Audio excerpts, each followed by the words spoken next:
This podcast is a member of the Voices of Wrestling Podcasting Network. Visit voicesofwrestling.com to hear the rest of our great podcasts, as well as show reviews, columns, opinions, and updates across the world of wrestling. To the highway in a brand new day. Over the rainbow, gotta let it go. So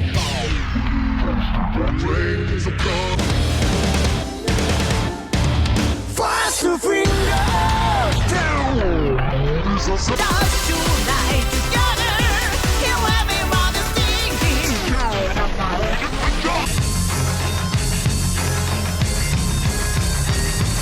你看到我就怕，头皮发麻，我的手。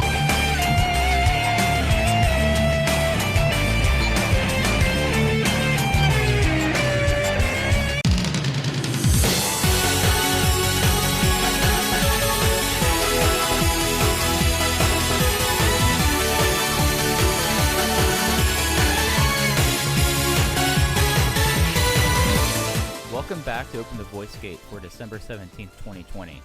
We are members of the Voices of Wrestling Podcast Network. You can find us on the Voices of Wrestling podcast feed or on our own dedicated podcast feed on all podcast platforms and applications. You can follow us on Twitter at Open Voice Gate. If you would like to donate to the show, click the link in the show notes. It'll take you to redcircle.com. Just click on the red box. You can do a one-time or recurring donation. No obligation whatsoever, but I would like to thank our past donations and donors, both of those guys. But I am one of your hosts. It's your old pal, Iron Mike Spears, joined alongside, as always, by my friend and co-host, Case Lowe. And Case, this is it. This is the last big preview show of 2020. We have the final big match coming up this Sunday, Final Gate, Fukuoka. Can't believe this year's already over. This is a year that's felt like a decade. How are you doing, bud? I feel like when crowds returned in July, they had a pretty slow rollout that month. They did the 2 shows in Kyoto, they did a Korakuen, they did an Osaka number 2, and then I'm pretty sure they did a Sambo Hall at the end of the month. And then from August onwards, it seems like every month we've talked about how now is the time to sign up for the Dragongate Network. Now is the time where they're running so many shows. Now is the time where they're pushing the young guys and the stories are interesting and the matches are good. And it is crazy that that has sustained through December, where, you know, we're recording this on the 17th. I'm assuming this episode is going to come out on the 18th. And we've had 2 Korakuen Hall shows. We've had a triple shot in Hokkaido. We've had a Kobe Sambo Hall show. We've had a Kyoto KBS Hall show. Now we've got Final Gate on Sunday. And then a week after that, the final televised show of the year in Kobe Sambo Hall. And then I think Mike and I will get a week or 2 off because there will be nothing going on after that.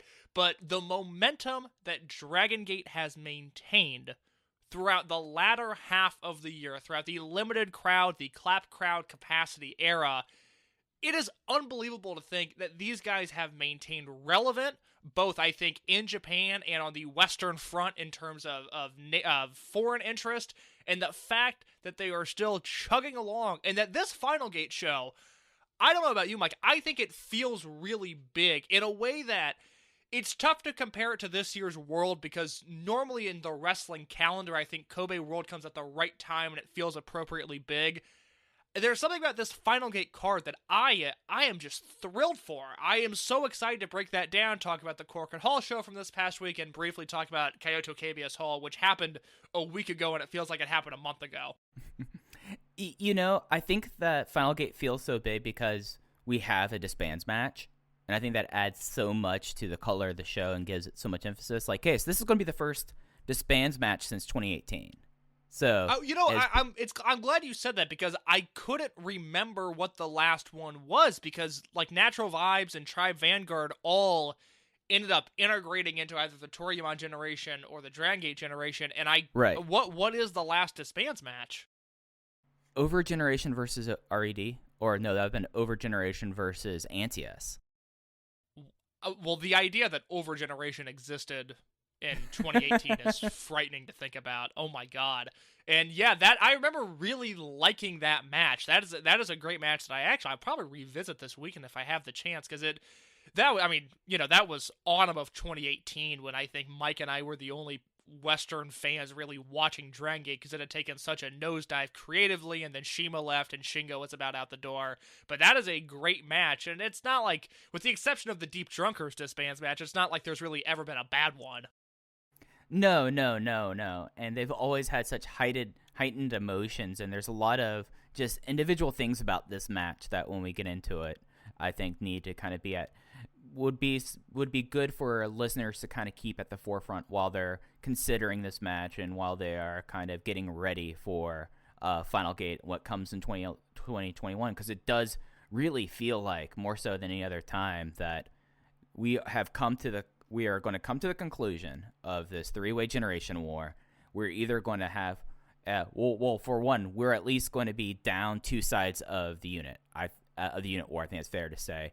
Regardless if R.E.D. wins, I suspect them to change up in a way. It's kind of ready for that. And then, if Toryumon Generation disbands, then we're looking at a completely new landscape, and that really started in Kyoto and truly started earlier this month with the formation of what we were calling Shun-gun, but now it has a official name, scheme, all the good stuff. It is now Masquerade. And we're kind of transitioning from this generation war already into what the new unit battleground will be like in the future.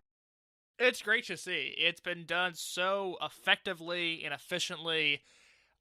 I know there are some people that have disagreed with me just within the Voices of Wrestling Slack, but I don't feel like the generation war has lagged at all. I don't feel like it's gone on too long. I have been so content with the booking this year.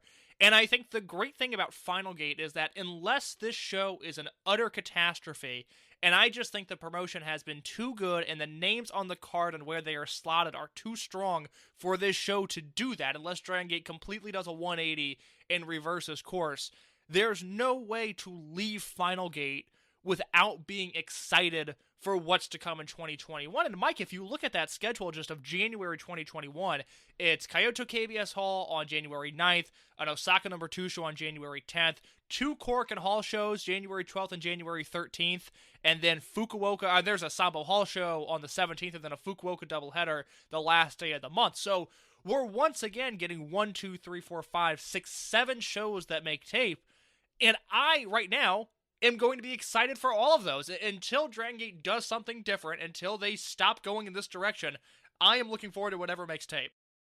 Absolutely. And I think that's probably a good way for us to kind of get into the shows that happened over the last week.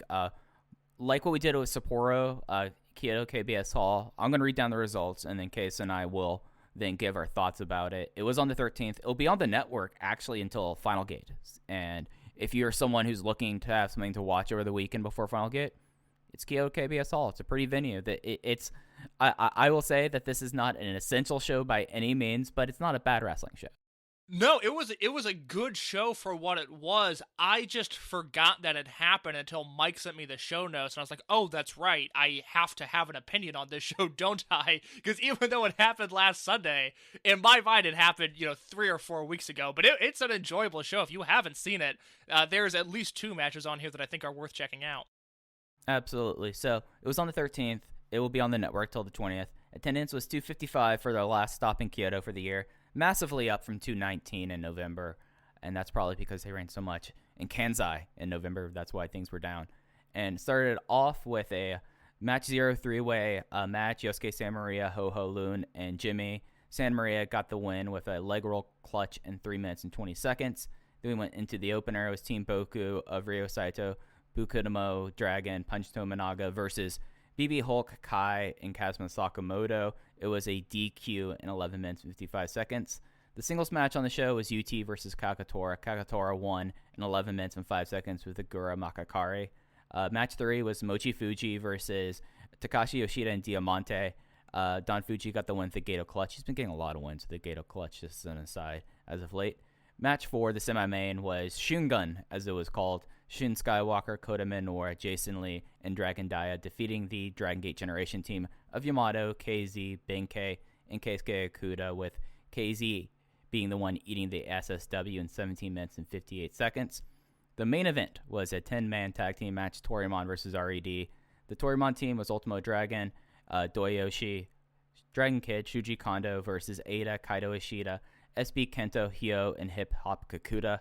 Kakuta got the win with the Hand of God rolling lariat on Dragon Kid in 18 minutes and 28 seconds, and what was pretty close to be a preview of their disbands match that will be happening in Fukuoka. In case, as we said, not an essential show. This show happened. There were some big highlights of the show. I know that your match of the show was the semi-main event, so what were your thoughts on the semi-main, since I know that's kind of like the one thing of interest on the show? I'll keep my thoughts brief here because I want to talk about it a little bit more on the Korakuen Hall show because it was a similar matchup there. But this is just a great match. The Masquerade versus Dragongate Generation matches have all delivered. It feels... This is a weird comparison to make, I think, but when Los Ingobernables de Japón, when they first came into New Japan, it was all, guys we had seen for the most part, and it seemed like when they came in, they wrestled Chaos in a six-man tag of some kind on every single show for the next 6 months. Because New Japan makes tape so often, that match was eventually run into the ground, and now it's no longer like a special thing. But that was a conversation at the time, was like if you throw Naito, Sonata, and Bushi in a six-man tag against Okada, Ishii, and Gato, or whatever Chaos Jr. there was at the time, Rocky Romero maybe, like that match felt like a big deal, and it was just so new and fresh in a company that had become kind of stagnant with their units at that point, that those matches became really exciting. And if you go back and look at my match of the year listings, the big spreadsheet for 2016, there are some just random New Japan six-mans that you wouldn't really look at in 2020 eyes as being anything special, but at the time they were. And that's really what this current Masquerade versus Dragongate Generation feud reminds me of, where I can't tell if I'm overrating these matches a little bit, but I know that they feel new, they feel fresh, and the chemistry between these two units within anyone in the units is top-notch right now. These matches flow, and kind of like I said last week, they kind of feel like 2005-ish Dragon Gate era multi-mans with just the flow and the pacing of them. It's really exciting, so I think that 8-man tag you have got to check out on this show if you have the time. Yeah, and I'll say that I have not seen a Dragon Gate unit have such an immediate in-ring chemistry as these four have. We'll talk about X in a minute, but they just came together, and I was flipping through my notes case as you were talking about that. I did not have a Shun-gun Masquerade match below 3 3/4 stars up, like, so far in December. Like, they have been that solid so far. It's been a clear highlight. I'll get into some of my things that I'm going to have to play a little bit of bad cop when we start really talking about Masquerade at Korakuen, but you just kind of walk away from this going like, these guys got it in the ring. They're already like working as if that they've been a unit for 2 years at this point, and it's exciting to see. And the way that Dragongate Generation is, and the way that, I mean, they're going to have another match in Kobe Sanbo Hall. It will be a full 10-man match then, and the way that they've already kind of been like, this is going to be a way forward, will be Masquerade versus whatever will be this group of people who spin off from Dragongate Generation, whatever Dragongate Generation turns into. It's really exciting, and it kind of is something that constantly I look forward to each Dragongate show. And really, other than that, on this show, it was a fine show. That the one match that if you are a Yave sicko like I am,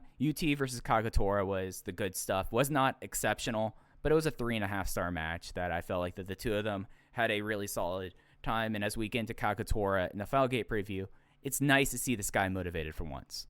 The one other thing that I have to say on this show, I thought I would talk about this during the Korakuen Hall review, but it makes a little bit more sense here. The Mochi Fuji versus Yoshida and Diamante match. Now, that wasn't a great match by any means. It was a little bit heavy on Yoshida, which I think everybody knows by now how Mike and I feel about that. But the opening portion of the match is Mochizuki versus Diamante, and they work at such a brisk pace. It was such intensity. It's unbelievable. And then after the show, Mochizuki went on Instagram and had this post about Diamante that I thought was interesting once I translated it. He talked about how he hasn't been in the ring with him since their GHC tag match in April, which, by the way, that happened this year. Diamante challenged for the GHC heavyweight tag team titles against Masaki Mochizuki and Naomichi Marufuji. That happened this year. But after he talks about the GHC match, he says, and this is a rough translation from the Instagram English to, or Japanese to English translator, Mochizuki says, I was barely able to keep up with the speed that Diamante had. It would be interesting to see him in a singles match with Shun Skywalker. And I just thought that was a very interesting thing for someone to say publicly. Do I think at any point while Shun Skywalker is the Dreamgate champion, he is going to wrestle Diamante in a singles match? Unless it's a King of Gate, I think the answer is no. But Diamante is someone who I think, far and away, is most deserved of most improved wrestler of this year when we're talking about the Observer Awards. And maybe next week, maybe the week after, Mike and I will likely do an episode breaking down all of our Dragongate awards and specifically tailoring them to the Observer Awards. But I just thought it was interesting. Hey, here's this guy that was actively bad at one point last year. We made fun of him because he was really only brought over to wrestle Ultimo, which he did very well in the Korakuen Hall show. But now it seems like he's really earned the respect of the locker room, and I thought his interactions with Mochizuki on this show were awesome. Yeah. And it's something that it does seem like, as we transition into Korakuen, Diamante is staying for Final Gate, which is something that does not normally happen with Gaijin, which is notable because someone who's popped up on these shows was Jimmy, who has returned to Mexico, at least for the holidays. So Diamante, I don't think he's definitely not contracted, but he is someone who has more than earned his position on the cards, and I would love to see that Shun Skywalker match, just like a King of Gate match, maybe in... trying to think of a cool place for it. Yeah, throw it in Osaka number 2. Little bit of a hotter crowd, because you don't want it in Kyoto. You don't want the single cam for that. You want it, second from the top, maybe a Doi headline, Doi versus Ben K in the main event, Skywalker Diamante beneath it, Osaka number 2. I put that on the spreadsheet, brother. I can picture it now. Yeah. And it's going to be real interesting because when we look into Final Gate, there's going to be some heavy lifting for Diamante that he's going to have in his match. But unless you have any other thoughts, let's break down this huge Korakuen. Now let's do it. All right, so Korakuen was on the 15th. It will be on the network as a Japanese commentary version until the 22nd. I do not believe, as of time recording, the English commentary is up at the moment. It is a super no vacancy, full house, 714 people there for the final show in Tokyo for the year. I don't think anyone else has done more than 700 in Korakuen this year, at least during the COVID era. Have you seen anyone that has drawn more than that? I have not seen anybody, but I also haven't been paying super close attention to any attendance outside of Dragongate in New Japan.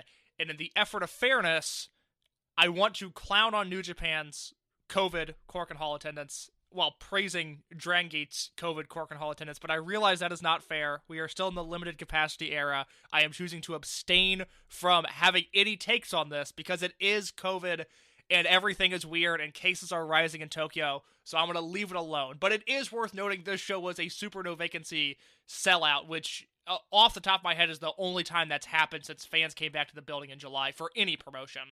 Yeah, just worth noting that they were able to do this. Like, to the extent where it wasn't like a walk-up sellout. They were doing tweets the day before saying, hey, we've sold everything. Don't come to the venue. There's no more seats due to COVID restrictions. Like, this was not a walk-up crowd. This was people who made time for the show. And just before we start breaking down the matches, in general, like, this was another strong Korakuen. I mean, of course, you have the Doi Darts match, which, I mean, if a Doi Darts match is below 3.5 stars, regardless of how things are, then you know you're in a bad time. But this was a really fun Korakuen. I mean, it flew by considering what all happened on the show. I watched it live, and I thought it flew by. I was shocked the main event hit the ring when it did, because the show went by really, really quick.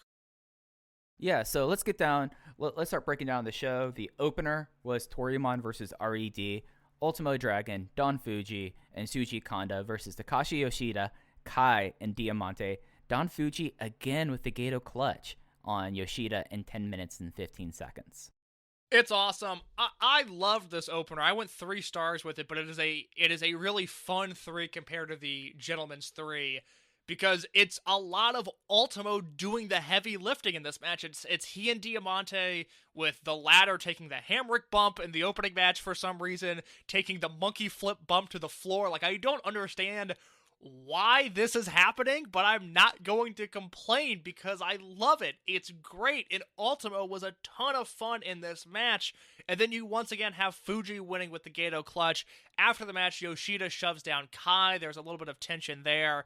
This was an efficient and effective opener with guys that were trying, and I think that's the difference here, because this could have been a really sluggish 11 minutes had Ultimo not felt like working, had Fuji not felt like working, had Yoshida had been having an off night, but instead they all clicked, and I thought this was super fun. Yeah, you see, you took after Ultimo. I thought Don Fuji was an absolute legend in this match.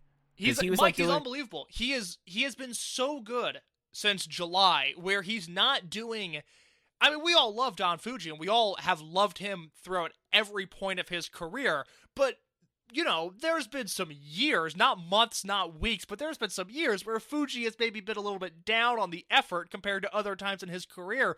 But it seems like since the crowds have come back, Don Fuji has worked his ass off on every single show.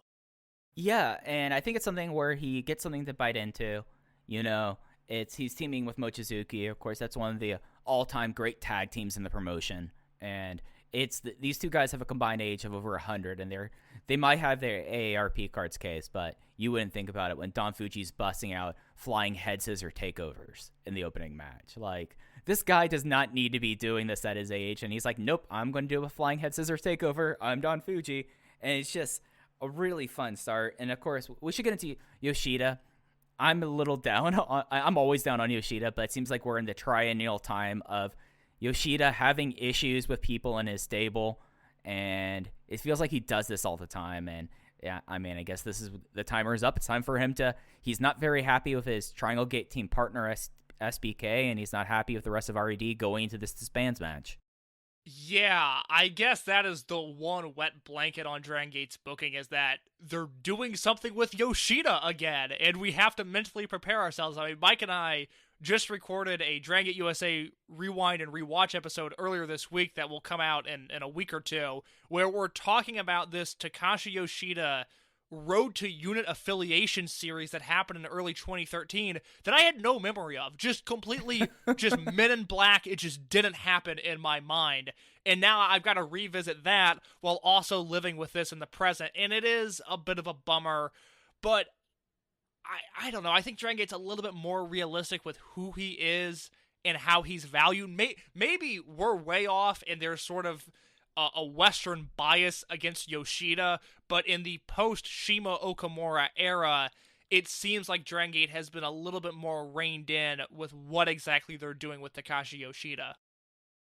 Yeah, and it's something where there's not a whole lot you can really do with him.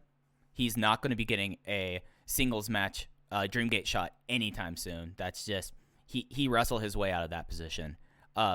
His one true partner is no longer in the company. His other one is Yamato. So I don't think, unless somehow that's going to be the conclusion of the BK Kai, or the BB Hulk Kai and Yamato feud, is that Yamakong reunite and take the belts off them, which, hey, Yamakong was a fun team. Mike, you just spoke that into existence. That is exactly what's going to happen. I feel dirty. God damn it, Mike. That is exactly what's going to happen. I hate my ability. Well, look, sometimes we have the ability to go like, case going like, oh, Yoshino's going to be in this match and he's going to get tapped out by Kenta Kobune. Or I'm like, oh, it'll be a Strong Machine FN. And now, I guess we're going to have a reuniting Yamakong in 2021. I would put money on that. If that was a FanDuel, what's your degenerate sponsorship on Everything Elite, Mike? Well, we currently do not have that sponsorship right now until 2021. Times are tough. My apologies. Please donate with the red circle button below. No. As I've said before, if my bookie had certain things set up for Dragon Gate, there's definitely a future that I feel like you could bet on a Yamakong reuniting. Oh God, I'd put money on it. That's I'm sick to my stomach now thinking about that, because that is. I think that's exactly what's going to happen. That is such a bummer. Yeah. And then we have kind of another bummer. The next match was a tag team match. Keisuke Okuda and Jimmy versus Kagetora and Sachi Hokoboy. The story of the match really was more of the skirmish before the Brave Gate match at Final Gate. Kagetora pinned Jimmy with the Gura Makakari. And this is the last match for Jimmy. His tour's done. He got put on cards a little bit more so in his last week, kind of as a farewell, and I don't know if Jimmy's going to be back. I'm hoping he's going to be back, but he was someone that, sadly, with how the promotion's going and where he was and his role on the card, he did not get as much time as I've wished for Jimmy to be on these shows. No, he got really, really fun to watch towards the end of his run, and he's always someone that reminded me of Drastic Boy, who used to come over with Flamita on those tours, where he was the perfect undercard guy, just always did his job, always filled his role. And once his body started filling out during COVID in March and April, when the dojo was just eating and lifting and sleeping, and those were the only three things they did, I remember we talked about it on an Empty Arena show in May, that Jimmy had lost all of his body control because he was so big and muscular now, and he didn't know how to fly with all that weight. And it seemed like he dropped some of the weight and then regained that body control with his new physique, and from that point on became a very, very fun wrestler. And with the exception of returning to Mexico at the start of this year, you got to remember, Jimmy went back to Mexico at the beginning of 2020, and then his last match in Mexico was February 29th of this year, which was the same day as Champion Gate Night 1. So Jimmy flew back into Japan right as everything got shut down, and then didn't work until the Empty Arena shows, and has, been on the cards for the most part ever since. He's someone that came over in June of 2019, and Mike, just to show you the rapid transition of Dragongate over the past 18 months, I think this is a perfect snapshot to look at. Forgetting the fact that this was a King of Gate Korakuen show that had Eita versus Kai as the semi-main event of the match. Before it was Flamita, Kagetora, Yamato, and Yosuke Santamaria versus Big R Shimizu, Takashi Yoshida, Yasushi Kanda, and Pac. Forgetting all of that, the debut match of Jimmy in this company was him teaming with Hiroshi Yamato, Punch Tamanaga, and Brother Yashi against Dragon Dia, Drastic Boy, Kness, and Mondai Ryu. That was 18 months ago. That feels so long ago. Yeah, it's a completely different promotion now. And I hope we can see Jimmy back. I hope so, too. I hope that with Masquerade kind of filling out, I feel like that if they needed someone to be the new Gaijin Fall Post, he'd be perfect for these guys. You can get him a sweet Venetian mask, and he'd fit in right well with the other 5 guys there. So I hope he comes back. I don't know how much he'd really be able to work right now in Mexico. We talk about Japan and America having issues with COVID spikes, and Mexico has recovered somewhat, but they're still in a pretty bad state. So I don't know how much he's going to be working, but I hope he gets to come back in 2021. It would be great to see him, because I think he's only going to get better with age, because he's still very young. Yeah. And then for the opener, I realized I didn't give star ratings. 3 flat, fun 3 for the opener, and then 2 3/4 on match 2. Just not enough time, really, for it to be a great match or a match worth noting. It just was a 5-minute match that I was previewing, and a farewell to Jimmy, who we hope to see back soon. Yeah, absolutely. And then from there, Mike, oh boy, did we had something going on, didn't we? Yeah, so match 3, 6-man tag team match. It was Yamato, Yosuke Santamaria, and Gamma versus Naruki Doi, Bukunomo Dragon, and Punch Tominaga. Bukunomo got the pin with the Bukunomo style Law of Mighty Straw Cradle in 9 minutes and 4 seconds. The match itself, it was just kind of they had a good bit where before Bukunomo came out, Doi instructed the crowd that when Bukunomo raises one arm, you cheer crazy, you applaud riotously, but if he raises the other arm, you're dead silent. And that was kind of the joke throughout the match, and the match itself was there. Okay, so did you have any really big thoughts about the match before we get into what we need to talk about what's happening after this? No, like I said last week, the gimmick is 100% comedy, so I don't mind it, and it seems to entertain Naruki Doi to such an extreme that I would feel bad if I complained about it. I would feel like I was robbing joy from Naruki Doi, and I certainly do not want to do that. Yeah. You could tell that everyone else in the unit thinks it's the funniest thing ever, and he's really good at it. That's a scary thing, is he's really good at these parody things, that he's so good that I'm like, I hope that whenever this whole thing is done, that this is not his career. Because we've seen Big Match, Shimizu, but he's probably equally as good as a parody wrestler, and that's scary. Well, I still maintain, and we'll see how long this Ultimo ripoff gimmick lasts, and we'll see, you know, we'll revisit this, but I still think he's one shot put slam away from being right back in the main event scene, at the upper mid-card scene at the very least. So I don't worry about his future necessarily. I'm going to enjoy this gimmick for what it is, though, because it is genuinely very, very funny. And speaking about this, you know who also enjoys this gimmick, Case? Who's that, Mike? It is the principal Ultimo Dragon, which this is something that it's really worth watching live because they start playing separados after Bukutomo wins, and then they stop, and then they start playing something else with the really eerie caption of "This has been muted for copyright reasons." And then Ultimo Dragon came out because he had to find out some things about this Bukutomo Dragon. I am under the assumption that the second Korakuen Hall show in January is going to be the Toryumon reunion show. They have not officially announced that, right? No, they have not. Okay, so that's pure speculation on my end. I don't know anything. I haven't heard anything, but just the two Korakuens in January would lead me to think that they're doing another Toryumon show because the word coming out of last year was that they wanted to make this a yearly thing. I can't wait, assuming that is the Toryumon reunion show, to figure out what Ultimo and fake Ultimo, Bukultimo, are going to do together. Because it could be them against, like, the Pineapple Brothers or something. It could be something so ridiculously absurd. You know what it should be? And, Mike, I'm going to break your heart because it's not a realistic possibility. But what it should be, if I had the pencil, if I also had the Midas touch of healing this injured wrestler, I would be doing Ultimo and Bukultimo against Arakin and Awasa. And I think that would be a 5-star match, Mike. I mean, that would be the main event on Mike Spears Produce. With, like, UT versus Super Shisa going 45 minutes underneath.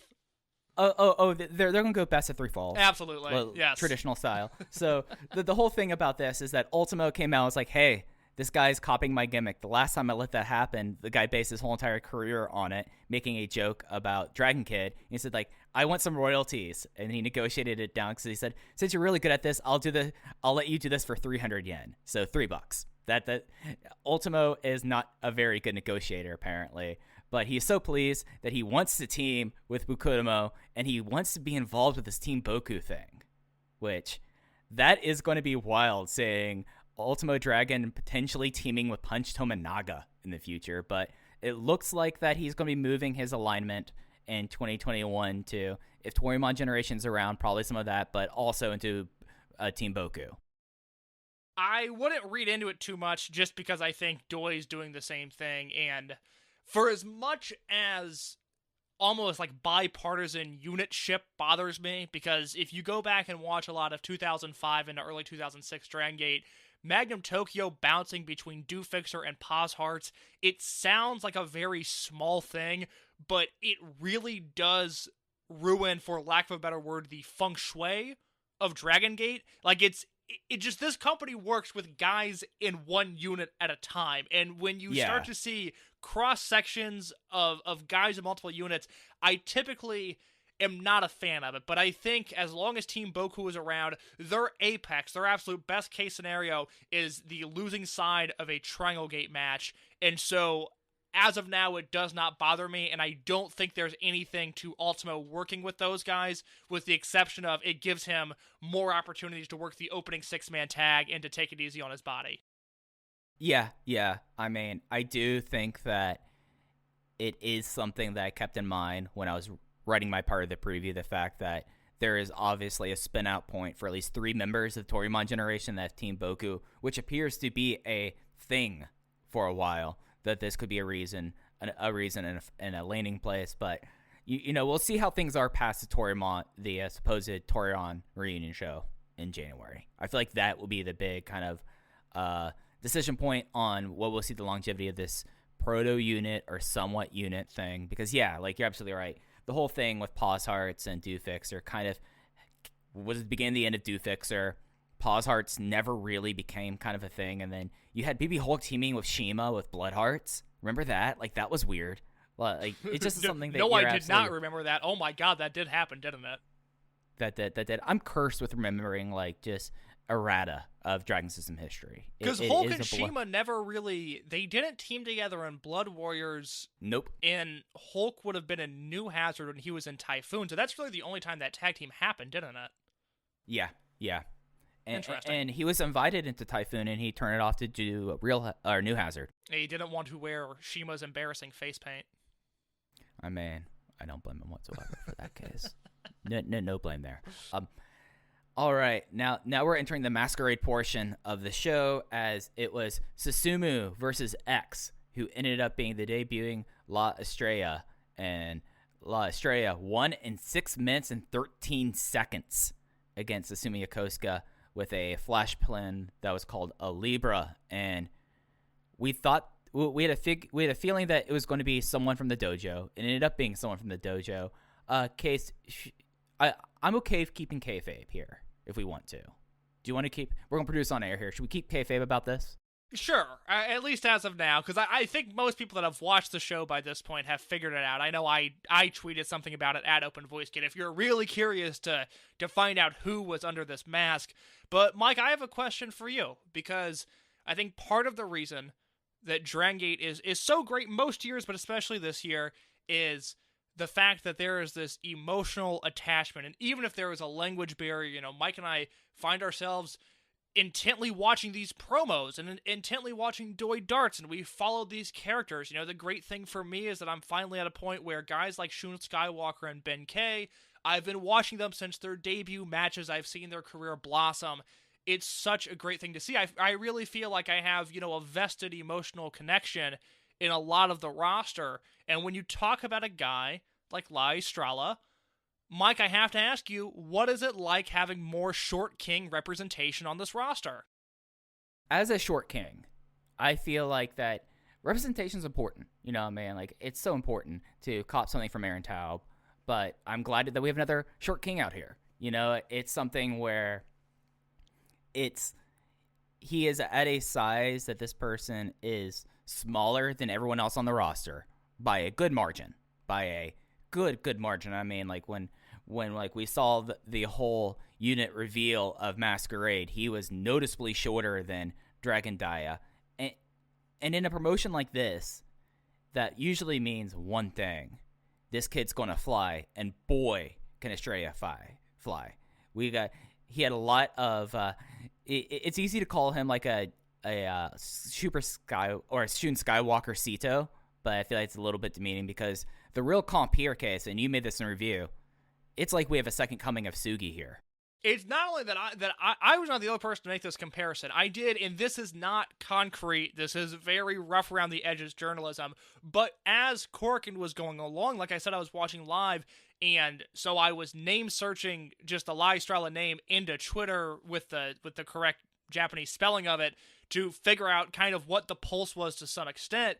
And there were two things to take away from, again, this is not a large pool of people to test this theory, and it's certainly not, concrete by any means, but two things. One, this act appeared to be over. People were really into this guy being X and him beating Yokosuka, and that registered like a big deal. And two, it was, Sugi 2.0 is essentially the tweet that I kept on seeing over and over again, because he does that damn rope running drop kick that is going to give me a heart attack every time he does it. That is the craziest thing in wrestling, and I thought he was going to screw it up in this match. As soon as he started taking off, I thought, oh god, no. Oh, this is going to be like Shockmaster, but the Dragongate equivalent. And he stuck the drop kick, and he nailed it, and then he won. And it's really exciting. I don't know, ceiling, floor, I don't know what this guy's career is. I know when he first came out and made his entrance, had there been a laugh track underneath, I would have laughed along with it, because it really did look like a child put on Shun Skywalker's gear and came to the ring. But once the bell rang, now there are some issues within his general performance that we can talk about, but overall I came away from this debut looking at it as a net positive and something to be excited about, especially after seeing the match that he's in Final Gate. Right, yeah. So it's definitely something to build on. And it's too early for us to do any sort of prognostications other than, hey, this guy reminds us of Sugi meets Shun Skywalker, which that's great. But we did the we ate the dessert, but we have to eat our vegetables case. Two things I noticed that I feel like this character is going to have some issues with. That, you know, some of it is with this character debuting, that they had to do it in a certain way. But did you notice, like, he was really, really winded at the end of a 6-minute match? Yeah, he was not in the best of shape. It's weird. He's a small guy, and if it's who I'm assuming it is under the mask, has definitely put on some weight since the first time we saw him. Yeah, easily. And then from there, I think the other complaint that at least I have with this, and Mike, I don't know where you stand, but not only was he winded, and I don't know if these played into each other, if they were two separate issues, but there's a specific moment in this match where Yokosuka puts on a half crab and then kind of transitions it into a crossface, and it really stood out to me in those moments of the match. Oh god, this guy in the mask is having trouble emoting. You don't have that, you know, let alone generico level of charisma, but you don't even have the Shun Skywalker level of charisma bleeding through the thing that might be covering his face. He sat in this half crab. It was uncomfortable. It was almost like he was no-selling this move, or in a way, like, it kind of reminded me of the way, like, Choshu or Hashimoto sometimes sell these moves, where it's like, yes. Yeah, they're in the move, but they look bored more so than in pain. It really stood out to me. They're like, oh, he needs to be broken down in a way where he needs to learn how to sell those moves, because that is ultimately the fate of this character. Is it's going to be a plucky underdog, and there are going to be times where he's in a submission, whether it is a simple half crab or Eita's numero uno, where he is going to have to project that pain to the back of the building, and he did not do that here. Yeah, and the one thing I'll say is both these things that we're bringing up, because I'm completely on the same page as you guys, these are things that can change with time. You know, this is not something that's going to be an issue. You know, I mean, it took Shun Skywalker a while and also a couple gear changes for him to really kind of get, like, the charisma and emoting down. And, you know, the more you wrestle, the better your win will be. So, oh god, I mean, for a debut, again, this is a net positive. These are things, right. Assuming this is who we think it is. This is the third time he's wrestled in front of cameras, so it'll be fine. He'll figure it out. Work on the selling, work on the cardio, and get some new pants, because I did not think... I had no issue with the mask. I did not think his gear fit him, though, and it was incredibly distracting at 5:20 a.m. Central Standard Time to look at this dude's waistline and be like, you know, I don't like the way that looks. That is bothering me on a deep, deep level. So that needs to change, and I hope that's fixed by Final Gate. But, again, the debut came across like a big deal. He pinned Susumu Yokosuka clean in his debut, Mike. That is crazy to think about. And overall, there was a lot more there to like than there is to pick at. Absolutely. I want to make that clear. It's just, when you have your dessert, you should have your vegetables too. So, well, we have a lot of Russell joy here, Case, but we do not believe in toxic positivity. I'm not touching this, Mike. Don't make me do this. All right. I'm not even going to try to segue, but next match was 8-man tag Toryumon versus R.E.D. Another preview of their disbands match. Toryumon was Yoshino, Kid, Horiguchi, and Kanda. R.E.D. was Eita, Ishida, Kento, and Kakuta. I threw myself out there because I'm so used to saying Kento Kabune, but it's Kakuta.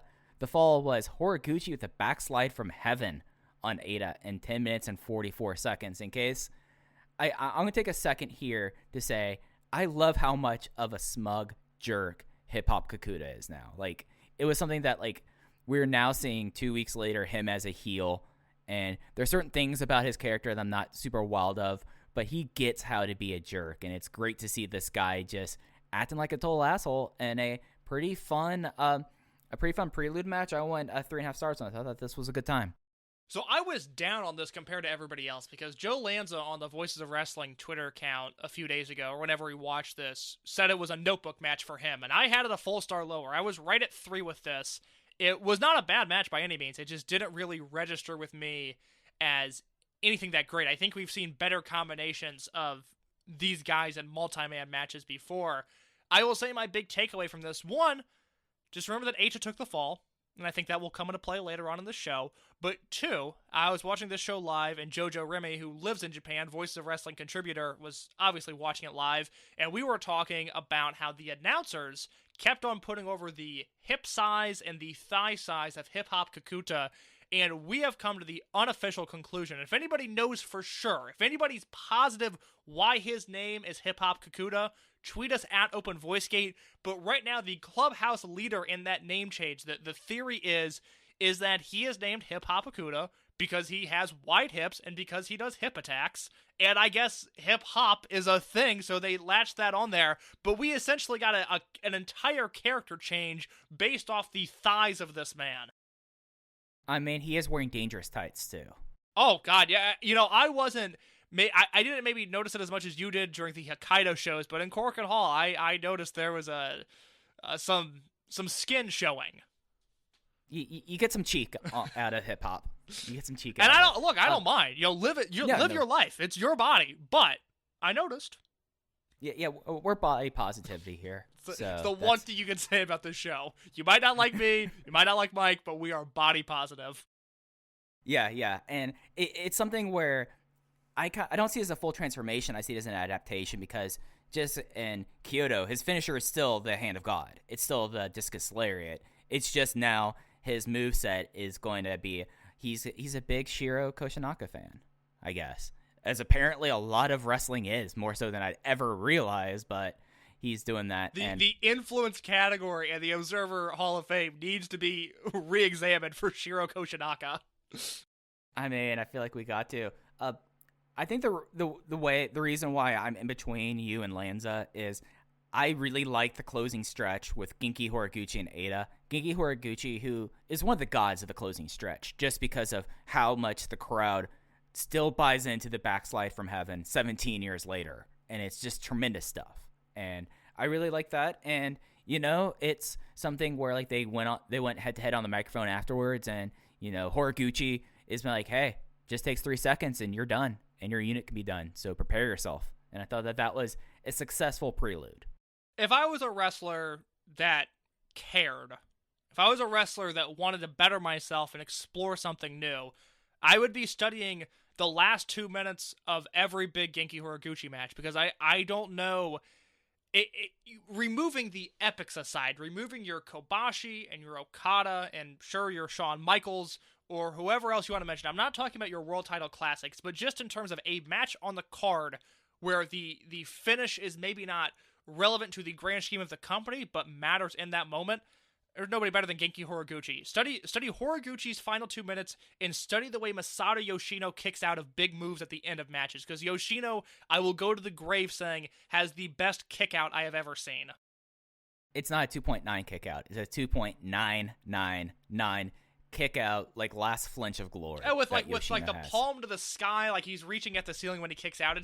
He does it in a way where literally no one else in wrestling, no one else does it the way he does. And I'll include the epics. Kobashi did not have as good of a kick out. Okada did not. Masato Yoshino is one alone in that category. There's not a 1A and a 1B. It is one with a bullet Masato Yoshino.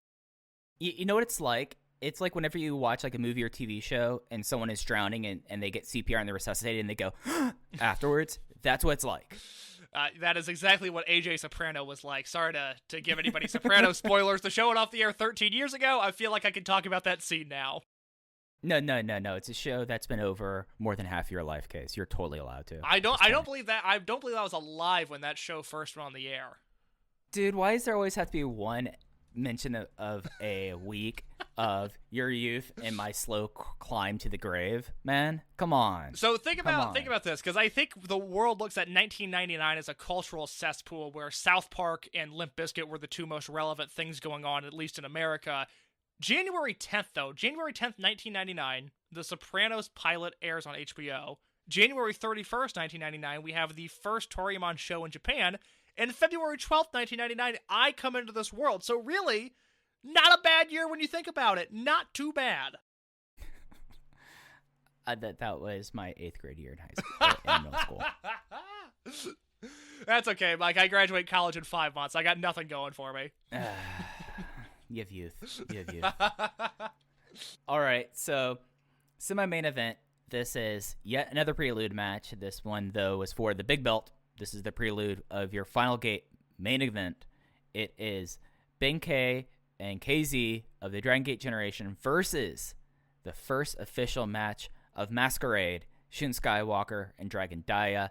Shun Skywalker got the pin, of course, with the SSW. Before we get into the match itself on KZ, just get into the match itself, it's okay that KZ has been eating a lot of these SSWs. Someone has to dig the ditches, and KZ, as I've said earlier this week, KZ digs Roman Aqueduct level ditches. So it's fine. KZ's fine. Don't worry about him constantly getting beat by Shun Skywalker. Someone has to dig the ditch, and it's him. Case, let's talk about Masquerade. Let's do it. So Masquerade, it's an official unit now. They have somewhat of a Venetian carnival theme. All of them come out with eyes wide shut masks. It is Shun Skywalker, Dragongate, Kota Minoura, Jason Lee, and La Estrella. And as we said before, great chemistry in ring. I am stoked to see Estrella team with these guys. I think that's going to be really fascinating. But there's going to be one big issue with this unit going forward, and I think it's time to eat some more vegetables, Case. Because, Case, what do you think is the one big flaw of this unit?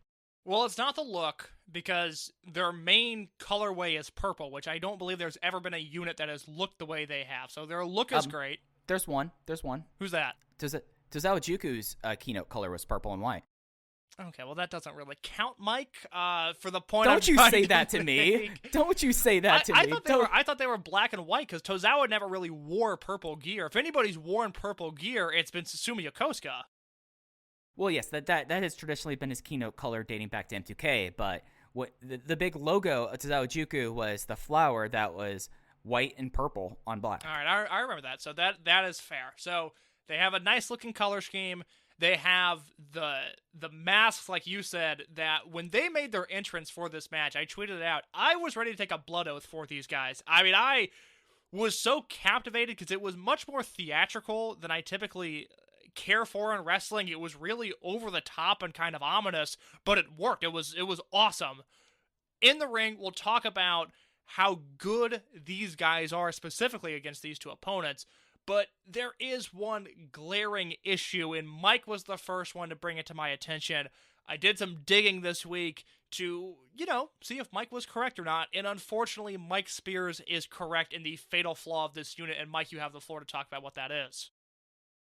The big issue, and this will be a big disparity between, I've seen the international fan response. Everyone is pro Masquerade. We all love Masquerade here, Case. We all do. Like, it's a unit that works, but there's going to be one thing that's going to be the clear dividing point between Western fans and native fans in Japan. And that is, none of these five guys are a good talker. None of them. Jason Lee, I completely give Jason Lee a pass. He's not a native Japanese speaker. Kota Minoura, they've been training him to talk. He's been the interviewer on Prime Zone. Prime Zone happened, but there's no Prime Zones anymore. Dragongate, he's a sweet summer child who, this one promo I remember him ever having was refusing an entrance in the Mochizuki dojo because they work out and eat too much, and he's someone that is a light eater and a heavy sleeper. And La Estrella, I don't think we're going to be hearing from that kid for a while. Shun Skywalker, the one thing I've noticed, and I'm sorry to be the bad cop. I'm sorry to be the one that makes everyone eat their vegetables instead of just eating a whole bunch of cake and pie. But Shun Skywalker, since he returned, each time he's picked up the microphone, the crowd has reacted less and less and less. This unit, for it to be a super face unit in the vintage of World 1.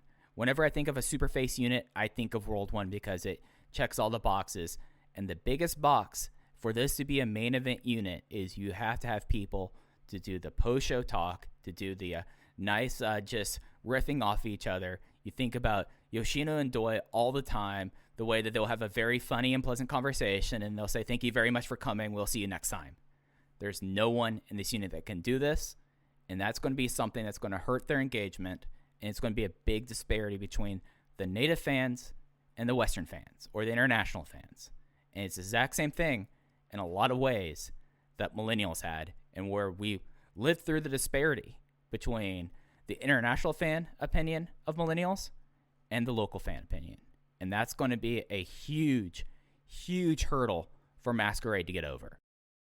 And I don't think it's the end of the world, because the fact is, I think in the ring, I think Shun Skywalker is very over. And I think the crowd is, at least from what I've been able to tell, and I don't have any intel on this from the Japanese side of things, but I know I'm very into Shun Skywalker versus Ben K. I want to talk about that in just a second, about the build of that match.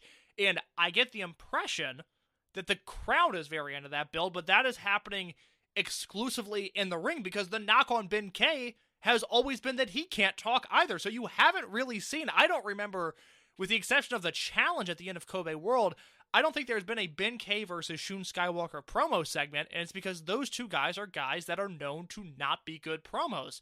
Now, I reached out to someone in Japan. I would credit them, but I don't know if they want their name said on the show. So, if they're listening and you want credit, by all means, send me an email, and I'd be more than happy to in the future. But I have a feeling this person wants to keep anonymous on this one. But I emailed them, native speaker. I said, what's the deal with these guys? Can they cut promos? Because Mike had mentioned this. That was Mike's big takeaway from Korakuen, at least when he reached out to me on Tuesday after the show happened, was these guys look great. I'm sure they'll be awesome. They can't talk, though. I was like, well, I feel like I remember hearing maybe Minoura was getting to be a better promo, and obviously he's a guy that they seem to be having a long-term build for. So let me reach out, let me get some intel on this, and the feedback I got, and I'll read this email verbatim, was Skywalker sounds like he's forcing a character, Minoura has no personality or confidence, Daya rarely says anything, and Jason can't speak Japanese. That is a huge red flag. That is going to be an issue that will ultimately dampen the success of this unit. The Millennials comp is perfect, because the Millennials were so over with the international fan base, and they were kind of over in Japan. I mean, Eita had his specific fans that were really, really loyal, but Eita, for as good of a character as he can be, has never been known for being a great talker. UT, obviously not a main event level promo guy. Flamita speaks Spanish. And T-Hawk, his knock, and it was publicly and privately, he was destroyed for his promo inability. And Shima and Mochizuki and the veterans on the roster would constantly reference how bad of a promo T-Hawk is. And that was in front of fans. So I can't imagine how bad it was behind the scenes. But it ultimately just lessened the impact of the Millennials, and we saw it was a hurdle that T-Hawk could not get over. T-Hawk did the best work of his career in Wrestle 1 as this invader heel champion, where he was just battling the Wrestle 1 baby faces, and that was an easier position for him to be in, because he didn't have to lead the company. He didn't have to put the Wrestle 1 logo on his back. No human wanted that, and luckily T-Hawk was in a position where he didn't have to do that. But I think the same parallel, Mike nailed that comparison there. This is what Masquerade is going to have to deal with. And if Skywalker can figure it out, Sky, pun intended, or no pun intended, rather, Sky is the limit for him. If Minoura can figure it out, we're looking at a real top-line player within the next 5 years. And Dragon Daya, yeah, he's not a talker, and Lee is not a native Japanese speaker. And I get the impression with the new guy that his character will not be speaking for a very, very long time. So that's the harsh reality of it. But Mike, the good news is that we can watch them wrestle as well. And this Skywalker and Daya versus Ben K match, Ben K and KZ, what did you think of it? Because we have not talked about the match itself. Oh, these teams don't miss. As we've seen through Hokkaido, as we saw at Kyoto, these teams don't miss. I can't wait for the future face-offs between them. Ben K and Shun Skywalker, they've been having these really scintillating 2 or 3 minute stretches in all their matches since Shun won the title, where they just go at it and they're constantly in each other's face outside of it. It is excellent stuff. It's intriguing stuff. You know what my favorite move of Shun Skywalker's is right now, Kes? What's that, Mike? It is his flying big boot, because he takes off heads with it. It is like the perfect counter for the spear. It is fantastic. Daya and KZ, they work incredibly well as well. And it just was a great preview match. If it had a little bit more time, this would be a notebook match for me. 3 3/4. I absolutely adore it. And one of my most anticipated things going into Final Gate and going to 2021 will be whatever Dragongate Generation is or becomes versus Masquerade because this rocks. You know, KZ and Daya, that combination, either with or against each other, that is a combination to keep an eye on because, again, this was January, but they teamed together in the Twin Gate tournament at the start of the year, and they had 2 awesome matches. They were so much fun to watch, and we kind of thought going forward that maybe KZ and Daya would be a long-term team. Obviously, that didn't happen, which is a bummer, but they work very well with and against one another. But the story here is Ben K and Shun Skywalker. Now, we're going to preview Final Gate in just a minute, but I want to talk about the build to that match here, because I think we're going to talk about the result of the match there, and I think they're different discussions. I am so impressed with the build of this match. Now, there's a few reasons for that. I talk about in my Voices of Wrestling review. You can read the written review with all my star ratings over at voicesofwrestling.com. That Skywalker and Ben K have the parallels of BB Hulk and Shingo. Now, obviously, that feud, Hulk and Shingo, is one of the great in-ring feuds, I think, in the history of wrestling. At the very worst, you can say it's one of the best feuds of the 21st century. Shingo came into the company in October of 2004. Hulk came in March 2005. They were the first 2 guys in the Dragongate dojo. And they had this feud that lasted until Shingo's very last day in the company, where they would team together, they would feud, they would be forced to team together, they would feud again. They always had magic in the ring. It was just an incredible journey to go through. And if you want to talk about generational rivals, especially given the context of the generational warfare that we're in, it's very interesting to me that Skywalker split off from Ben K, at least in storyline, because these 2 guys came into the dojo around the same time. They wrestled each other in their very first exhibition match in December of 2015 on a next show, and then they both made their official debuts on April 24th, 2016 on next shows that there's footage of it. There's footage of the Ben K debut actually on the Dragongate network. I would recommend watching that if you haven't seen it. I don't think we've seen the same from Skywalker, who would have been Shun Watanabe at the time. I would like them to upload that at some point. So we have this very strong generational rivalry that I think speaks for itself. And I like that, and I'm into that story. But I do feel the need to specifically praise Ben K, because throughout his career, he seems to have risen to the occasion in big matches. And I don't know if it's something that he does intentionally. I don't know if it's just the fact that he was so well protected and, given just this special aura from the beginning of his career onwards. But when Ben K challenges for the Dreamgate belt, or is involved in the Dreamgate picture at all, it feels like a really big deal. Obviously, you can point to Pac versus Ben K from last summer, where Mike and I did. We exhausted previewing that matchup. We talked about the implications of what would happen if Ben K won, and he ended up winning, and how he, at least for a moment, looked like he was going to be the new ace of the promotion. That has not happened, but that is not a slight at Ben K. That is just things unfold a little bit differently than we thought they would. But you have a match like that, where Ben K runs through King of Gate undefeated. You have this dominant champion in Pac, and the build to that match felt like a long-term build that by the end of that match, the final Ben K bomb to beat Pac, it felt like the conclusion of this long and well-told story. But you also have in Ben K's career his Dreamgate challenge against Mochizuki in March of 2018, his Dreamgate challenge against Masato Yoshino in November of 2018, and then his subsequent Dreamgate defenses after he beat Pac, notably the Mochizuki defense and the Yoshino defense. It's funny those names come back again, where those weren't exactly big build matches. They were on big shows, Champion Gate 2018, Gate of Destiny 2018, the Mochizuki defense, where Ben K came in as the champion. That was the October Korakuen Hall show of last year. And then the Masato Yoshino match was Gate of Destiny. They went back-to-back 18 and 19 headlining that show. Those were matches that were obviously big, biggest title in the company, biggest names in the company, main event level match. But they weren't these long, drawn-out builds the same way the Pac match was. But I knew going into those matches that they were going to be big deals and they were going to register as a big deal, at least within the international fan base.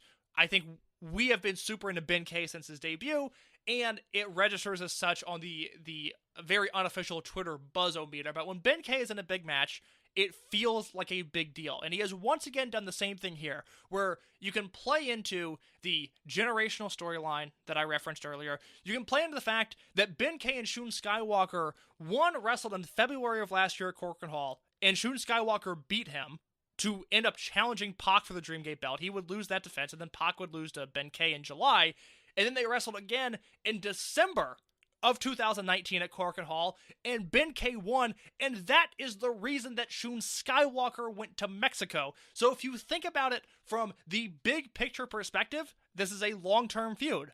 But because of COVID, because of the weird timeline that we're on this year, because Shun Skywalker came back on November 3rd at Gate of Destiny and then won the Dreamgate belt November 15th at Kobe World, which doesn't make any sense, but it worked. This has felt like a short-term build. So you really have two different realities of what this match could be, but the end result is that Ben-K, being the challenger, feels like a really big deal in his interactions with Shun, not only in this match, but at KBS Hall, at Hokkaido 2 weeks ago. These have all felt like big interactions. And I have no doubt, I will be shocked if that match is not great at Final Gate. I will be shocked if that is not my final addition to the spreadsheet for 2020. Because I really think there is a legitimate potential that that could be a late match of the year contender, because both guys have excellent chemistry together and they both feel big time. Am I off base in any of that? No. And the only thing that I would add, because I think you covered both of those angles exceedingly well, is this is the big matchup going forward in this company. When you look towards 2026, 2031, expect to see these two guys on top. And as I've been really hammering home the point, both on Twitter, on the show, and in written reviews, no company, other than maybe AAA, but no company to this level has been as willing to say, we are Dragongate. We know times are tough. We know that we have to accommodate the terrible year we're in with the pandemic and everything, but we are Dragongate. We are going to do Dragongate.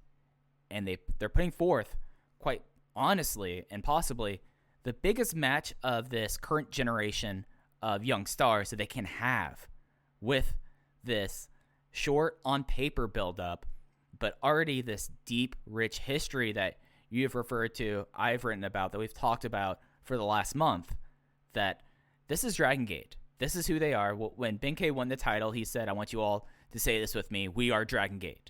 This is the company, and this is the thing that if you're joining this promotion now, and if you're starting to follow it more eagerly now, these are going to be the two guys who are now just almost like you have two of the baby harnesses that are like the dog harnesses that you like, that when parents have kids on leash, and it's always super weird, but they're tethered to each other. Like, I should have just said tethered to each other. No, the child leash worked. I completely understood what you meant. These two guys are going to be tethered to each other for however long their careers last in this company. And this company is so dedicated to this idea of preparing for the future that they're not holding this match off for the double Kobe World next year. They're doing it immediately. They're going to finish the year this way. And one way or another, we will be walking into 2021 with a champion that's under the age of 30, who has either be on their first defense or be on their second reign. And it's remarkable. And it's something that who else does this case? No one does. But there's no booking competition this year. There is not an argument for a better booked promotion from top to bottom, from opening match to Doi Darts. No one books better than this company right now. It's not even close. And I love AEW. I am into that promotion right now. Mike, this is awful to say. I have been watching a lot of DDT lately, which is the first time I've been able to say that since about 2015, and I've been watching a lot of Noah lately. Now, the thing with Noah, I hate their booking. Noah's in-ring year has actually been outstanding, and Katsuhiko Nakajima has been one of the best wrestlers in the world this year. Go Shiozaki has also been really, really good. I hate Noah's booking, though. I cannot be emotionally invested in that promotion. DDT is a weird one where, for the most part, I don't hate their booking. I kind of just hate some of their wrestlers, though, but if I navigate the cards correctly, I can find something that I like. But it's not even, Mike, it's not even close. I mean, what Dragongate is doing, just on a purely booking level, forget the in-ring if you don't like that, but booking, no one touches them. And I'll say this as me throwing down the gauntlet. If you're someone who does vote in end of the year awards, and if you do not watch Dragongate, and if you aren't able to recognize what Dragon Gate's doing, and you don't have Dragon Gate, if not your top promotion, but in the top two, you're someone whose opinion I immediately just ignore. Finger off the pulse. Absolutely. And I guess we need to talk about that Doi Darts match. It's always kind of hard to talk about Doi Darts matches just because of they're singular. They're Doi Darts matches. But the two sides, Team A, were Kness, Dia Inferno, Kota Minoura, Ryo Saito, and BB Hulk. Team B was Jason Lee, Masaki Mochizuki, Kenichiro Arai, my main man, Kazuma Sakamoto, and the replacement for Strong Machine J, Konamawa Ichikawa. The finish was actually another preview. It was Masaki Mochizuki getting the direct pin on the Open the Twin Gate champion BB Hulk with a Sakakugeri to the face. I thought this ruled. And the Doi Darts matches, for as silly as they are in the way they come about and for as nonsensical as they are from a storyline perspective, I always think they're great matches. I always think they're a really high level of multi-man work. And I talk about in my review the idea that I really like the way they built this match and worked this match with R.E.D. Despite having guys on separate sides, ended up coming together, and there was kind of two matches in one here, which I thought was really unique and really well done. But my big takeaway from this, and the thing that I'm not more interested in talking about, but I just, I'm going to bring it up here, I thought Masaki Mochizuki was the ruler of this match. I thought he was a king in the ring, and I realized watching this is the second Dragon Gate match I've had with Mochizuki above 4 stars this year, which is wild to think because he's worked most of his matches in Noah. Like, I have Ben Yamato versus Gamma and Mochizuki from January 11th of this year at 4.25 stars. I have this at 4 stars. And then everything else that I've liked from Mochizuki has been in Noah. And it speaks to what we just talked about. Building towards the future of the company. It would be really easy. Like, I think about this Gabe Sapolsky quote where he talks about how people think booking is just putting together good matches, but any idiot can put Bryan Danielson and Nigel McGuinness in the ring and say that's booking, because that's going to work 100% of the time. And the same thing can be said with Masaki Mochizuki and a broomstick. You could put Mochizuki in the main event against anybody and it would deliver, and I think it would draw, and it would be critically appraised or approved. People would like it is what I'm trying to say. But the fact is, Mochizuki is 50 years old. He was not even within the focus of this company this year. He was off doing his own thing. It was in Noah for most of the year. And then he comes back here and you go, oh, that's right. Masaki Mochizuki is one of the best wrestlers ever. And he proved it in this match. And I'm looking at the review right now. I gave this 4.25, not 4 stars. So you can put it on the board. 4.25. I like this match a lot. Yeah, this match was an absolute blast. I like how they did things that, the thing about the Doi Darts matches for people who are new to Dragon Gate is you kind of are forcing these teams, and more often than not, you're kind of taken out of whatever your feud, whatever your storyline is, and you're competing in this match, because this is the farewell match to Tokyo each year. It is always the Doi Darts match. And then eventually, within like 5 or 10 minutes, things start to break down, and then you get like the real rivalries come out, you get the real dissension. Like, R.E.D. was playing nice for about the first half of this match before they realized, oh wait, there's 3 of us in this match on opposite sides. Why aren't we fighting each other? And I always love that touch, but they started this match off to the races with Kota Minoura facing off against his tag team partner Jason Lee, and they had excellent work there. And then you even get like the whole thing of, oh, Dia Inferno has to fight Konamawa Ichikawa. How is that going to be like? How is he going to take his deal? And I tweeted when I was watching this, is like, I believe that Dia Inferno's reaction, they copied that off of if any gaijin is working Dragon Gate and they don't know what Ichikawa's deal is. So I really appreciated that. And then you have the fact that Ichikawa's team was trying to keep him out of the match because like, no, this is going to be a big match. We want this to be a big match. And if Ichikawa's in the match, he's probably going to lose like in 10 seconds. So it just like all came together to like this great flowing match. It is a Doi Darts match that lives up to the reputation of a Doi Darts match. I was just a shade lower than you on this one, 4 flat on it. Still a notebook match, still excellent. It's just hard every year to kind of be like, So this is what happened in this match. It's a Doi Darts match. It's when everything is thrown out the window, and then 10 minutes in, they go get everything out of the window, and they let it play into the finish beautifully. It was great. I would highly recommend from this show, if you're looking for recommendations before Final Gate, I think you have to watch everything after the first 3 matches, because you'll understand Kagetora Okuda without watching that match. But from the X debut La Estrella on, everything pertains to Final Gate, and then that main event, which has nothing to do with Final Gate, was just a ton of fun to watch. Absolutely, absolutely. And now, let's get into Final Gate. It is the final big match of the year, as Dragongate likes to put it. It will be on the 20th from Fukuoka at the Kukusai Center, 5 p.m. Japanese Standard Time, with live English commentary. That is 3 a.m., I believe, Eastern Time. Isn't that 2? It's going to be 2 for you, right? Well, now I'll be back in Indiana. So I've been isolating for 11 days now. Thank you, CDC, for lowering that limit down to 10 days from 14. And other than that, I just went to the grocery store, so I'll be fine. But I'm going back to Indiana this weekend, so it'll be 3 Eastern for me. I'm going to have to grab, for the Korakuen Hall show, I returned to the Coca-Cola energy drink.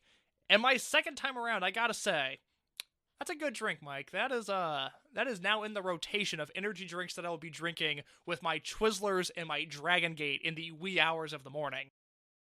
Yeah, it's going to be a really exciting show. Again, Dragongate Network. It will be Jay and Ho-Ho Loon, I assume. Let's just go from bottom to top, case. Does that sound good to you? Let's do it, because, that works for me.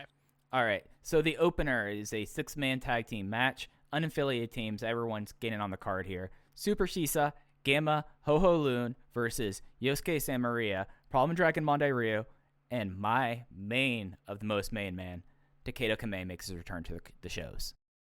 I think the possibility of Shisa and Kamei interacting with one another is incredibly exciting, and under normal circumstances, that would be what I'm most looking forward to in this match, but I have to be realistic, and I have to wonder...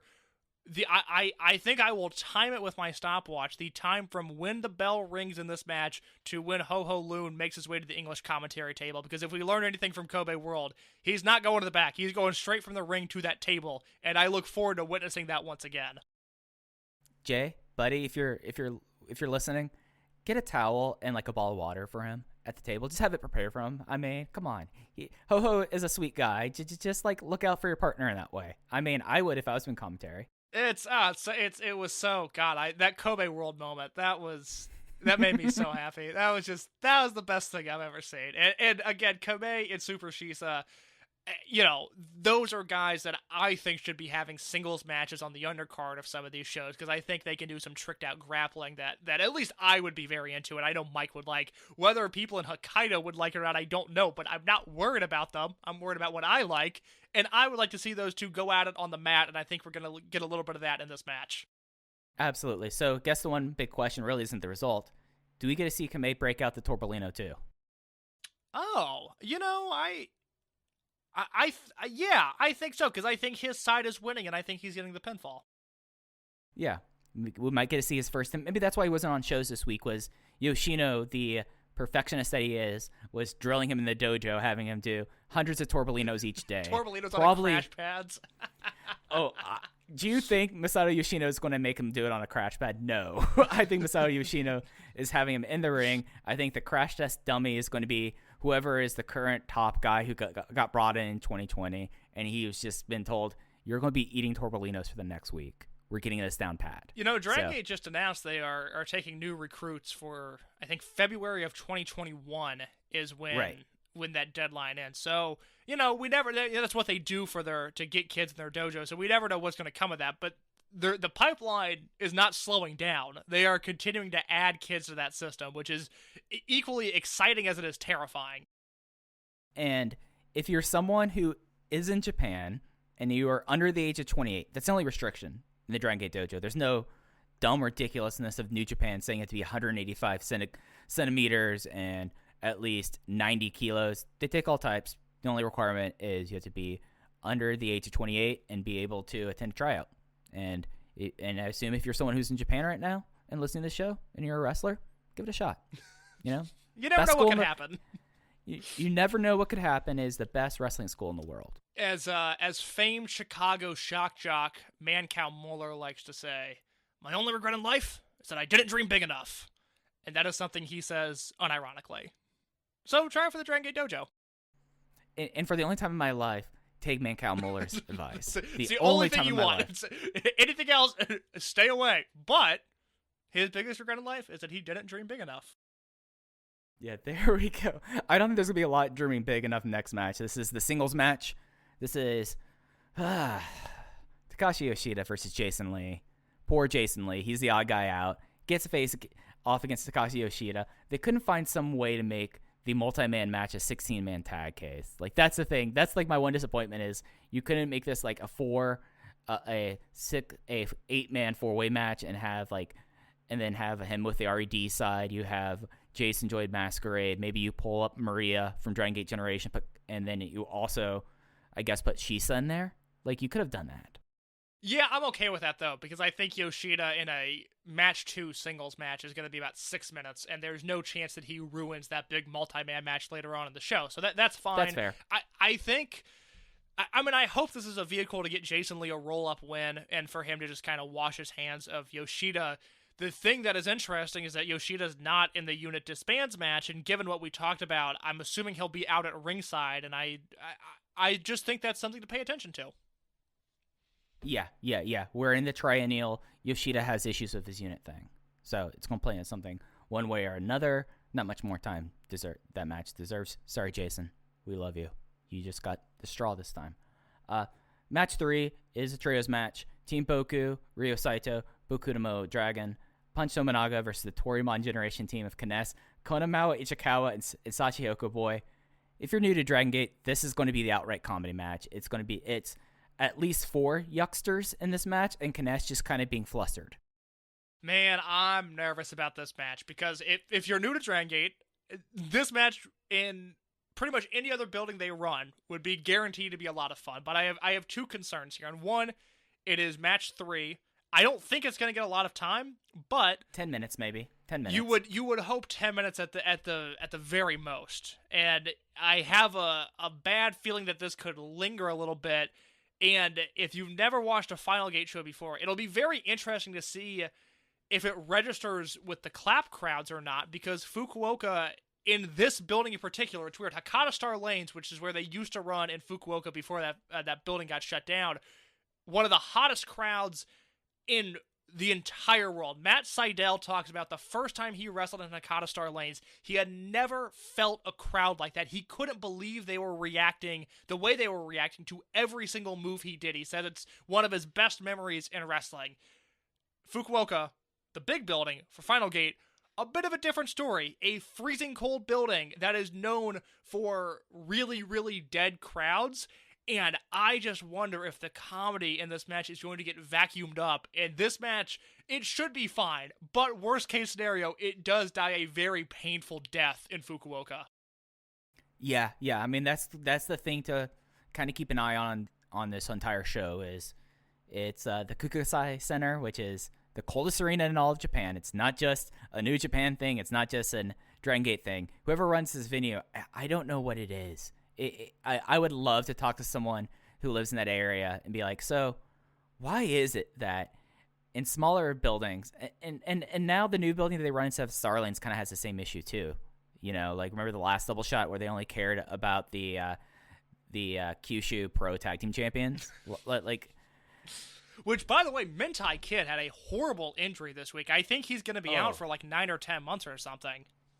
Prayers up for Mentai Kid. Yeah, I got bummed out when I read that because he was so much fun on those last Fukuoka shows, and I forget the extent of his injuries, but it was 2 different things that both looked like they're gonna take him out for a while. So that's a real bummer. But yeah, Fukuoka's just it's just weird, and these crowds are weird, and I don't think it will affect the main event. Again, given the fact that they're not allowed to emote verbally, maybe it doesn't affect this card at all. Maybe this is a swing in the right direction for this crowd. But there's just a thing with the comedy here where I could see this, if this hits the ring at 3:35 Eastern Standard Time, this one could be a little bit hard to get through. No, I'm totally with you on that. But I do have hopes that this next match, it is a 6-way 4-man or 6-man 4-way tag. So four teams, trios each. Don't know if it's elimination or not. Usually they are. It is the Toryumon Generation team of Ultimo Dragon, Yasushi Kanda, Suji Kondo, Dragongate Generation team of KZ, Yamato, and UT, Masquerade of Kota Minoura, Dragon Dia, and La Estrella, and then the R.E.D. team of Diamante, Kazuma Sakamoto, and Dia Inferno. Given the potential in the flying in this match and the hot and heavy action I'm expecting, this, other than the main event, and the disbands match, might have the ability to see if this crowd will break the clap-only provision, because there's an opportunity for this match to be really scintillating. I don't think the result's in doubt, Case, here. Do you? What do you think the result is? I'm curious now. I think Masquerade has to win. I think that's probably a safe bet. They would certainly be my favorites, with Dragongate, the Dragongate team being within the mix. I don't see a way the Toryumon team wins. I don't see a way the R.E.D. team wins, unless it's Dia Inferno directly pinning Dragon Dia. You know, Final Gate, for as weird as these shows typically are, they have a really good history of big multi-man matches. They didn't have one last year, but Final Gate 2018 was the four-way Twin Gate match. The Big Bend versus Speed Muscle versus Yamato and Kagetora versus Flamita and Bandito match. That might have been Bandito's last match in Dragon Gate, which is impressive because he went out on a high note. And then the year before that is the Triangle Gate match with Doi Yoshino and Jason Lee against Hulk, KZ, and Yamato. I don't know why I was talking about that match on this show within the past few months, but I know I referenced it at one point because it's like a great top-the-line level Triangle Gate match, and then the last 5 minutes, it is like the greatest closing stretch I've ever seen. Like, you would be convinced if you just saw the last 5 minutes, you are watching the greatest wrestling match ever. It's a 4 3/4 star Triangle Gate match that might be on the Dragon Gate Network. I have no idea what is in their Final Gate archives right now, but that match is terrific. So there's a history of them delivering with these big multi-man matches on this show, and when you look at this, I think the X factors in this match, the guys that could take this match to the next level, I think there's one per team. I think it's Shuji Kondo, who has been brilliant in these multi-man matches since returning to Dragon Gate in July. I think UT is always his role as being an X factor in really shaking things up if he gets the opportunity to. He's obviously teaming with Yamato and KZ. Those guys are going to deliver. But UT brings a different thing to the table than those guys do. He's the underdog. He's got the wacky submissions. He can fly around the ring a little bit. If UT is on, this match could be really special. With the R.E.D. team, I think the same can be said about Dia Inferno. We still don't know a ton about him. This is a new position for him to be in, but given his recent in-ring work, I think he can deliver. And then obviously, for the Masquerade team, La Estrella. I mean, this dude should get tossed like a football by Shuji Kondo. He should be absolutely obliterated in this match, and then he should win at the very end. Right, yeah. I mean, you look at Shuji Kondo, you look at Diamante, you look at Kazuma. Kazuma is a great big little worker. This is where Kazuma does his best work. It's so weird to think that Kazuma Sakamoto is a valuable member of Dragon Gate multi-man matches, but this is where he thrives. Oh, absolutely. And it's something where you look at this and you watch this and you go like, there's a lot of ways that this match, if they give it just like shy of 20 minutes, they could do some really, really cool stuff here, because you have Kazuma Sakamoto and UT, Shuji Kondo and La Estrella, Dia Inferno and Yamato. That's interesting to me. There's a lot of ways that this thing can go and a lot of fun combinations here, and it just seems like that this could be a match, and they don't do as many multi-team matches as they used to. That's something that I remember, Case, we used to talk about all the time, about how many multi-team matches they've had. They've really scaled it back this year and over the last few years, but this could be a match that, in my belief, could be the match of the show. And it could put like a stamp and a new entry in the list of the Dragon System's like trademark match is the multi-team match. As much as the 6-man tag was the big thing that launched them in the Western audience's eyes, it's the multi-man tag. It's a multi-team tag. And this could be a worthy addition to the list of great multi-team matches. I have really high hopes for this match. I really hope it delivers. And then next match, we're getting to the first of the 3 title matches. Open the Brave Gate Championship. Keisuke Okuda making his second defense against Kagetora. And I like how they've built up this feud. This is given Kagetora, who we bag on Kagetora sometimes, but I don't think it's unfair that he is someone who can disappear very easily into the card when he's not really given something much to do. But in the lead up to this, he's shown more fire than I've seen out of him since the Jimmies broke up. And they have like this nice combination of stuff. There's Kagetora locking in the Kagnoi out of the sleeper hold that was really tight. And, it's interesting to see where they can go for this, because this does feel like a checklist title defense. But if it's something that Kagetora is motivated, I think there's like a possibility that he gets the win here. But still, I think that Okuda is the heavy favorite to retain. Well, it's been 2 years since we've seen the idea even of big match Kagetora. The last big title match that he was in, something where he was challenging for a title on a big show, was Final Gate 2018. It was the Twin Gate match that I just referenced. Now, he had that awesome Triangle Gate team with Maria and Yuti in 2019, and they challenged for the Triangle Gate belts, I think, on a Fukuoka show. But it's not a big time title match. Kagetora was just doing his thing, and then he had the Triangle Gate match at Kobe World. But even that was a match entirely built around getting SBK over, so it's not like we saw big match Kagetora there. So we're going back 2 years to the Twin Gate Challenge, and then April of 2018, when he wrestled Dragon Kid for the Brave Gate belt. That's the last time he was in the Brave Gate scene. So it's been 2.5 years, really, since we've seen Kagetora be motivated, because, like Mike said, he's a guy who he works to the level of his competition, and if he's working opening match 6-man tags, he's gonna disappear. But in the big spots like this, he can deliver. I like the chemistry he has with Okuda. I think this is a perfect first defense for Okuda to beat a guy who... Second, because he beat Ishida, that's right. So his second defense, his first one away from Ishida. I think it's the perfect match. It's a name that he can beat. It doesn't hurt Kagetora, and it only helps Okuda. I think the result is pretty obvious. I would be shocked if Kagetora won, but has a potential to be a really good match. Right, yeah, there's potential here. I mean, this is... The phrase of hot fighting will be on display between these two, with the hottest man, like the angriest man alive, Keisuke Okuda. Yeah, there's just an interesting dynamic here of the flash pins of Kagetora against what is really the flash pins of Keisuke Okuda, the way he gets into those submissions so quickly. There's just an interesting dynamic there, and like I said, I really liked their chemistry in the tag matches leading up to this.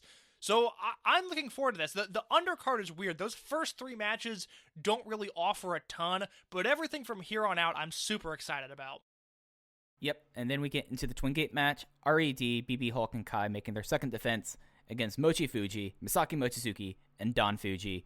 I'm going to put some stats out here, Case.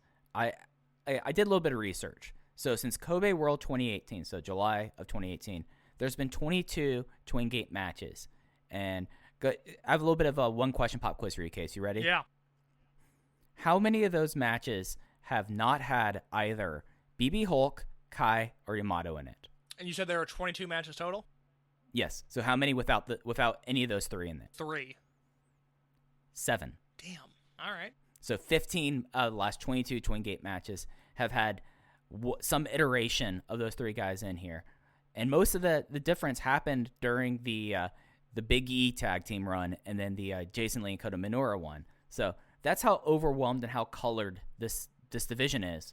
And then you get Masaki Mochizuki and Don Fuji. Mochi Fuji. At one point, they held all the records for the Twin Gate division. They're back at it. We've spent pretty much the last few months just heaping praise on Don Fuji. He is 50 and loving it. And it is something where I hope there's a title change here just because of how colored this division is by these 3 guys. But as we were talking about earlier, and I sadly spoke into existence, I feel like that R.E.D retains, and we're probably going to see some iteration of Yamakon coming soon. That logic is really hard to beat, but for the sake of being different, for as hot as Mochi Fuji has been going into this match, I am going to firmly predict that they win the belts, and if they win next week, you will hear me take my victory lap, because it's the same reason I was excited for Minoura and Lee to win the titles in August. It was just something different in this division, and it's not that Hulk, Yamato, and Kai have done bad work, and I think anybody, especially in the landscape of 2020, if anybody wants to argue that these guys have done bad work, I just disagree completely. If you want to talk about 2018, 2019 Kai, it's a different story, but I think this year, he's been really good, and Hulk and Yamato obviously pull their weight. But it's 2.5 years of this now. I'm just ready for something new in this division, and something new, despite holding all of the records at one point for the Twin Gate, length of the reign and the defenses in a reign. Fuji and Mochizuki are something new because they teamed together once earlier this year, February 2nd in Fukuoka. They obviously teamed at the Korakuen show at the beginning of the month, but we're not going to count that. So one match as a 2-on-2 team in February of 2020, and then you have to go back to September 18th of 2018.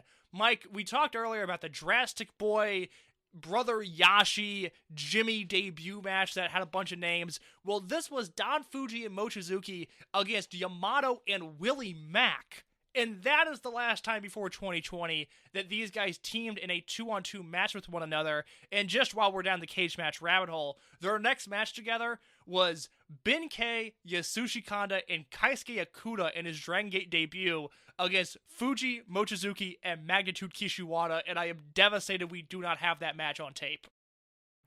You know how I miss the big boss. I'd bring him in tomorrow if I could. I still think Kishiwada can go. He's been good on the DDT show. I just recently saw him. He was very good there. But I'm going to go with Mochi Fuji just for the sake of being different. They've been winning all of the matches in the build of this.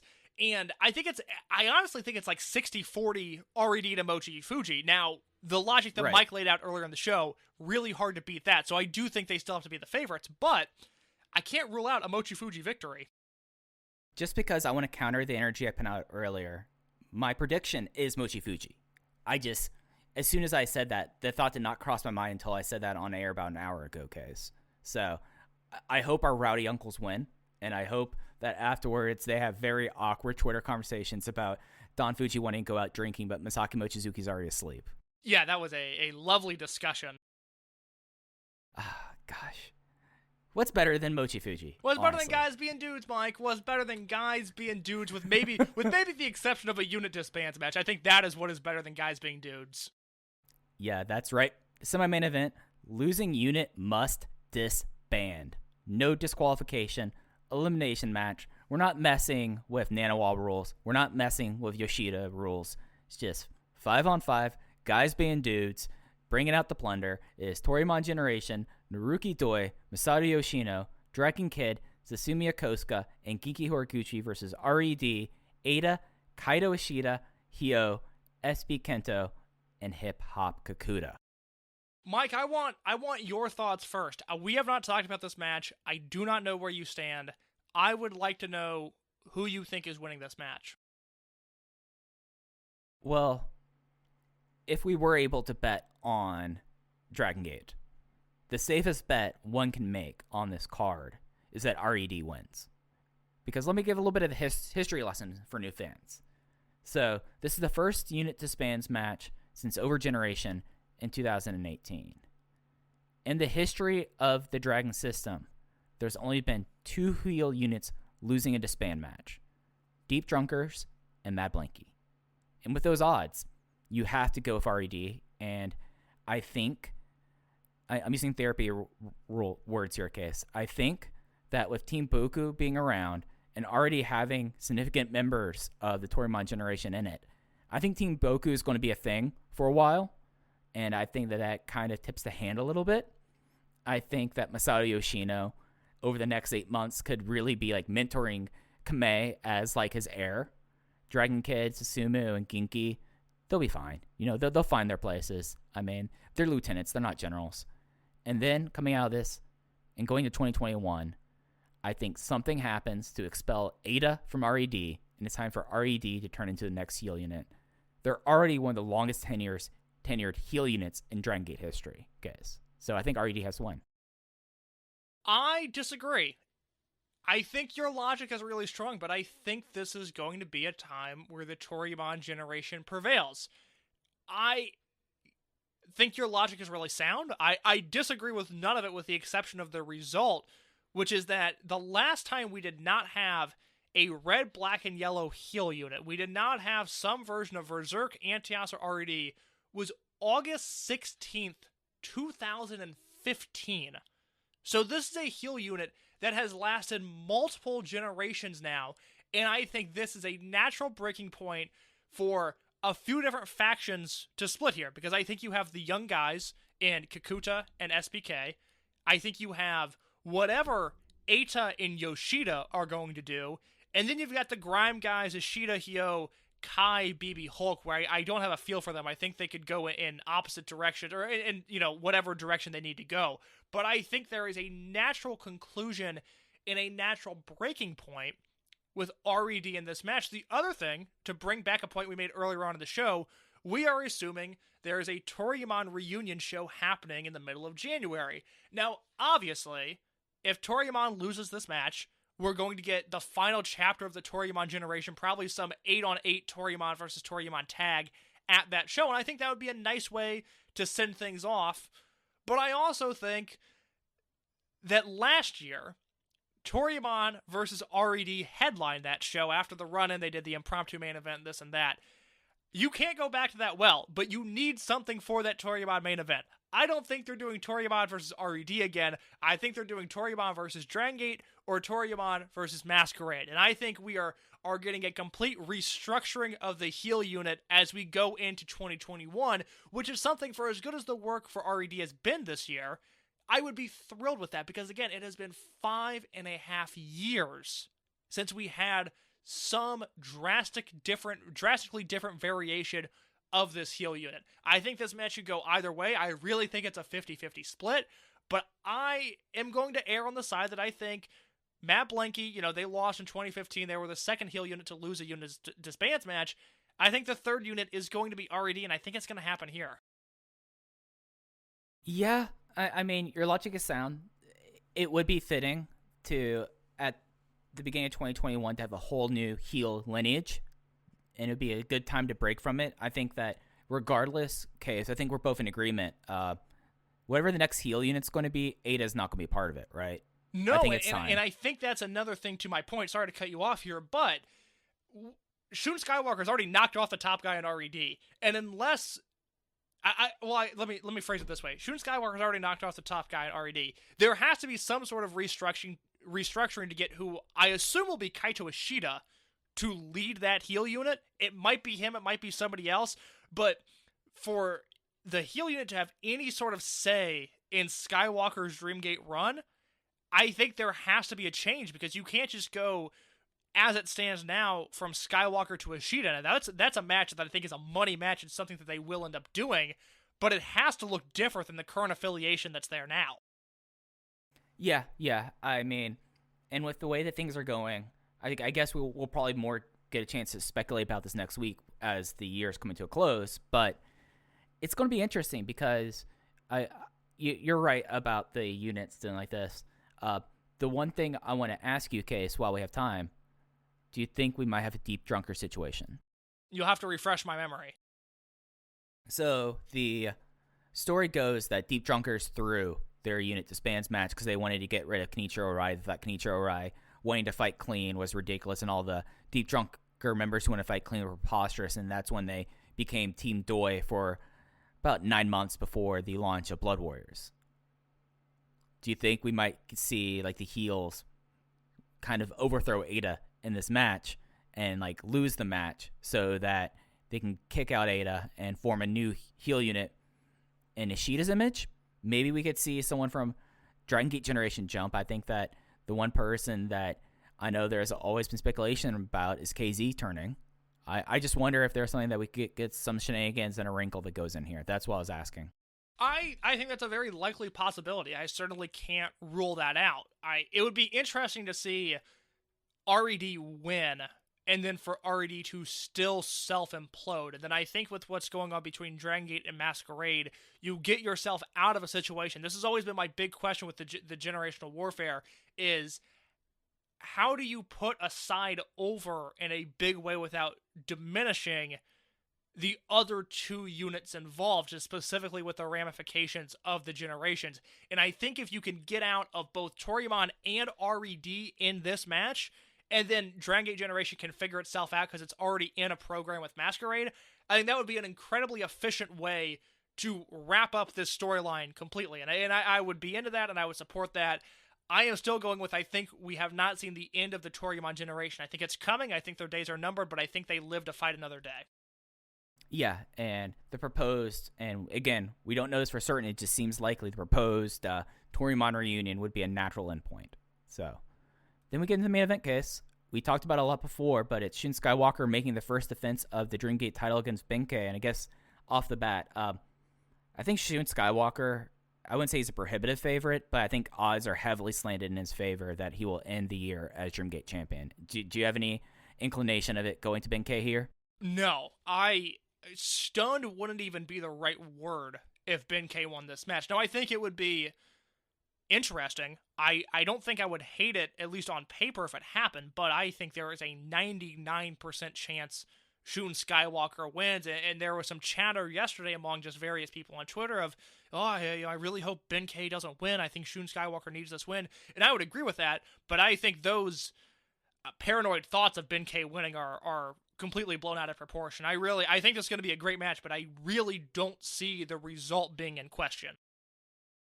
Yeah, and that would completely cut Masquerade off at their knees immediately if Shun became a zero-key champion. So, it's just really, we're going to see how the Fukuoka crowd build up. I feel like we've covered this match a lot. Case, did you have anything else you want to add in as we're doing the formal preview? No, that's my thoughts on everything. I got nothing else to add. Yep, that's it for me as well. So just so that y'all know, the preview of this will be up in a written form on Voices of Wrestling. Either we're recording this on Thursday afternoon. I'm going to rush edit this, try to get this to our overlord so it gets out there. But the written review, probably Friday or Saturday. The show itself, again, Sunday morning Western time. It is a 5 p.m. Japanese Standard Time. That's 3 a.m. Eastern.